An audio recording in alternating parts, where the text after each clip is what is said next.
તો મિત્રો આપણા પાર્ટીશનનું સણતર આવતું હોય સિંગલ ઈંટનું, બરાબર, અને વચમાં આપણે દિવાલ આવતી હોય દાંતો કાઢવાનો હોય તો જો આવી રીતની આ જે આ વાટો આવતી હોય ને સામે આ રીતની મોટી કરવાની, ઈંટ મૂકી દેવાની જોવા, બરાબર. પછી જો આ એક ઈંટ અહીંયા મૂકવાની રહેશે. પછી આ પાયેલું એક મૂકવાની છે, હંમેશા પાયેલાની સાલ રહેશે તમારા ખૂણે, બરાબર. જો આ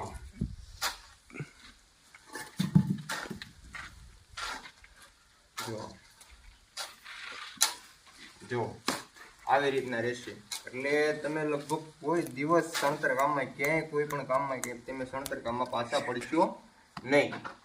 અને બીજા નંબરમાં તો અમારા આવા નવા વિડીયો જોવા માટે અમારા પેજને ફોલો કરજો. અમારા વિડીયો ગમે તો લાઈક કરજો, ખાસ શીખવા ભાઈઓ માટે. અને જો મને જેટલું આવડે છે એટલું મેં તમને શીખવાડ્યું છે. ઘણા ભાઈઓની કમેન્ટ પણ આવે છે કે ભાઈ તમને નથી આવડતું, ભાઈ મને નથી આવડતું, બરાબર. તો હું પણ તમે પણ વિડીયો બનાવો, હું તમારા વિડીયો જોઈને હું પણ શીખું અને મને પણ પ્રેરણા મળે, બરાબર. તો રામ રામ ને સીતારામ, બરાબર. મળીએ આપણે ત્રીજા વિડીયોમાં. ત્યાં લગીને બધાને જય માતાજી, જય સિયારામ, હર હર મહાદેવ.